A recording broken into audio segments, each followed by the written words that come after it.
Hello and welcome, Exiles, to day 3, the damage day. Today was all about pushing uber bosses and killing them as fast as possible to make some currency and some softcore economy.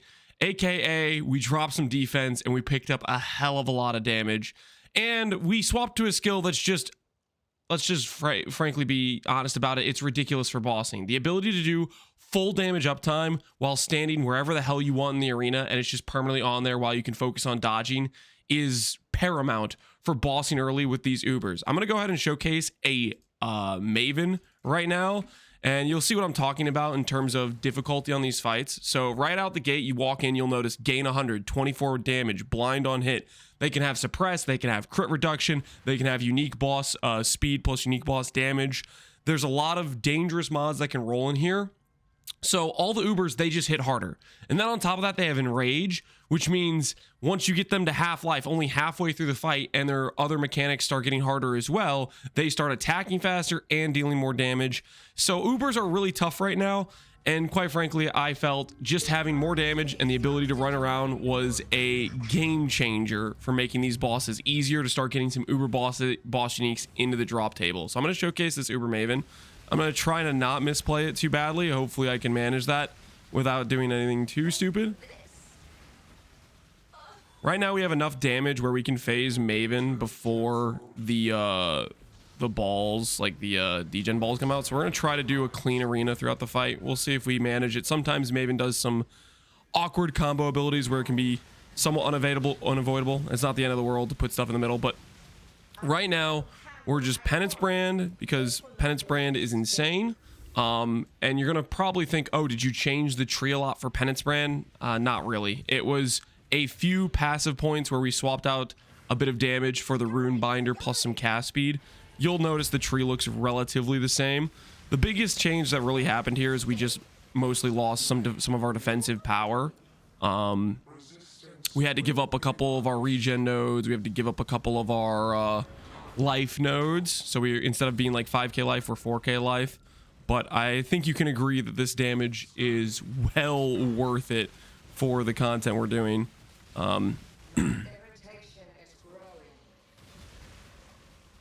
Maven gonna let me hit him before she goes to do phase. Oh, we got her before she did memory game. Nice. All right, entering the final brain phase, and then we will hopefully do the last phase fine. Keep in mind, Gauntlet had some special mechanics to a lot of these ubers. You'll notice with Maven, there's the twin laser, and that is there in the uber Maven phase. You'll see there's 2 sets of lasers, so it's a bit more awkward to dodge around. Not all the bosses had their mechanics carry over. For example, Uber Exarch did not have the extra shaper beams, but regular Exarch did. Left, top, right, top, right, top. So you gotta play these a little bit cautious, but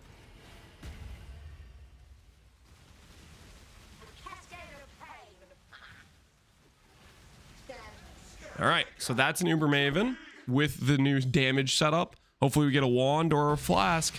We got a wand! Dude, yesterday I was looking for this wand for a while. So keep in mind, this wand is giga valuable right now because Whisper with KB of clustering is super meta, and this thing is insane because KB of clustering is a bunch of like flat fizz based on your mana. Now let's go ahead and get into the tree. The tree changes we made was grabbing this cluster right here, Rune Binder. This is paramount because it doubles your Penance Brand damage, and then grabbing one cluster to have some extra brands just helps a bit of the quality of life, so you're not overwriting your brands as much. Like, for example, if you put 2 brands on a boss and then you cast 4 brands over here, one of those brands is going to get overwritten, and you want your Penance Brand to ramp and just hit at full stacks, so it's bad if you overwrite. So I like the +2 brands to like avoid that. You could try doing like the attach to new enemies or whatever if you're trying to make it better for map clear, but I would only do Penance Brand if you're planning to do bossing specifically. Map clear without explode is just not a good time, and I don't have explode right now. You could try to force it in with, I guess, the Arias and explode fast. Maybe I'll try that out and see how it feels, but for right now, I'm just using this character to do some ubers and get some boss uniques for the server and get it some early currency. So anyways, we grabbed the Rune Binder cluster. What did we do to what do we give up to get this? We gave up a life node, a strength regen node, a strength regen node, and a life node. And I gave up, I think I had like this crit and int node. It was something like that. Basically, we gave up a few nodes so we could spec over, get the cast speed, get the rune binder, and our damage with it is quite frankly pretty insane. We also swapped to 6 blue, Penance Brand, increased crits, faster casting, awaken, lightning pen crit damage, and conk effect. If you want your ramp to be faster, you can go for Swift Brand support. I opted for faster casting, so that way it'd be a bit more quality of life while I'm doing the bosses. Like I put the brand on the boss and I walk around a bit, but Swift Brand will have faster ramp as you get more cast speed. Another thing we started working towards getting was the cast speed per dex graph. Right now, I haven't done a lot of rare upgrades. A lot of my rare gear is still very, very like not great. We'll be able to push this dex number and strength number, I think, to 1,000 plus once I start going for like helicals and stuff. But for right now, I've just been investing my currency into like Hinokor locks and just biding my time a bit on currency because we're destroying bosses right now as is.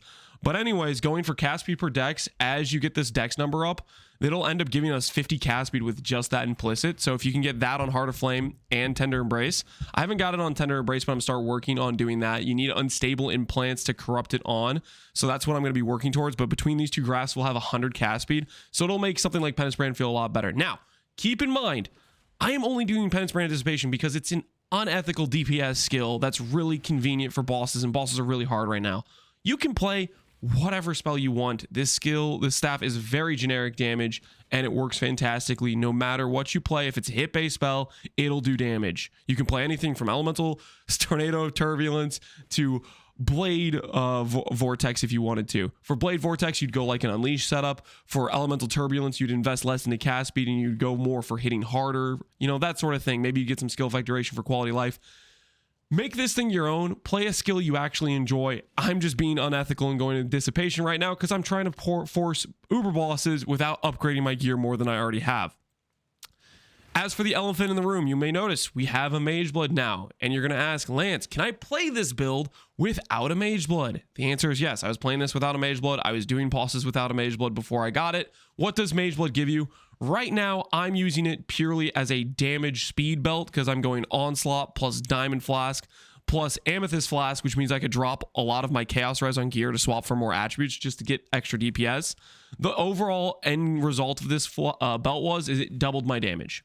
So without a Mageblood, you can expect to deal roughly half the damage you see here. Obviously, that is with flasks all off. If you get some flasks with like gain charge on crit and you have flasks on, you'll probably have like 70% of the damage I have here, something like that, if you consider when your flasks are actually on. But I'm just comparing before and after with all my flasks off. Mageblood doubled my damage, roughly. So yeah, that's some of the stuff there. As for the staff, I want to talk about this because it's a pretty big upgrade. I emphasize again, flat damage is the most important thing on this staff. After that, percent int, then percent life. The plus level doesn't really matter in my opinion. Your flat damage completely overrules how much damage you have from the level of your skill gem. So that's what you want to focus on. And I want to emphasize right now, Tempering Orbs are a very good buy point. I think yesterday when I was buying, I bought some to Tempering Orb my staff to get lightning damage. They were, I think, like 10 or 15 C. So they're really cheap right now. Roll around for 8% lightning damage. It's a solid damage upgrade. This staff is originally a 52 roll, so getting an extra 4 flat is like, I don't know, 8% more damage or something. It's quite a bit of damage upgrade, and it's not too expensive. So if you have a good Jiquanis, use some Tempering Orbs while the Tempering Orbs are really cheap, because they'll probably get more expensive as the league goes on. All right, yeah, that covers everything. Next update, we're going to try to make a lot better rares. I've been investing my currency. I haven't really been using it outside of the selling the HH to buy the Mageblood. And I think it's time we maybe start looking at upgrading some of these rares and really start pushing the damage number and the stuff on this character up. The full plan for this character is to take the Jiquani setup to a pretty high end while getting gear pieces that are going to be relevant for the Void Mapper Hawa swap later. But for right now, we're just going to be getting those upgrades, which are relevant for both builds, and it'll make the transition easier when I want to swap to doing void maps. Yeah, anyways, that's the update on the character. Hopefully you guys enjoyed. Hopefully you guys are having fun in the Freesia event. As always, thanks for watching, Exiles. Take care and peace out. Have a good one.